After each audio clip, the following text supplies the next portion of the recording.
90% लोकांना हे माहीतच नाही की हे काळं पांढरं गोंधळलेलं डिझाईन स्कॅन केल्यावर अचानक वेबसाईट कशी काय ओपन होते. आता हे काही मॅजिक नाही, पण व्हिडिओ पूर्ण पाहिला तर तुम्ही पण म्हणाल की हे नक्कीच मॅजिक सांगते. त्यासाठी आधी फॉलो करा आणि व्हिडिओ शेवटपर्यंत बघा.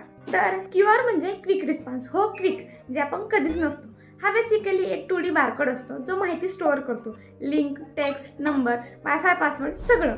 आणि तुमचा फोन त्याला एका सेकंदात वाचतो. एक्झाममध्ये तर पेपर वाचायला आपल्याला 3 तास लागतात.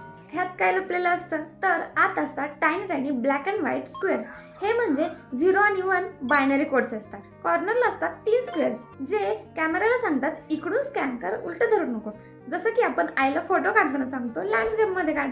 आणि मध्ये असतो actual data, website link, UPI ID किंवा मेन्यू. बेसिकली QR कोड म्हणजे मिनी सिक्रेट डायरी असते जी सगळ्यांना दिसते पण मशीनशिवाय कोणाला कळतच नाही. आणि एक भारी गोष्ट म्हणजे QR कोड जरी फाटला, खराब झाला किंवा चहा झाला तरी तो काम करतो, कारण त्यामध्ये बॅकअप डेटा असतो. म्हणजे QR कोड आपल्यापेक्षा जास्त रिस्पॉन्सिबल आहे. तर नेक्स्ट टाइम कुठे पण QR कोड दिसला तर स्कॅन करण्याआधी एकदा विचार करा, कारण त्यात काही पण असू शकतो.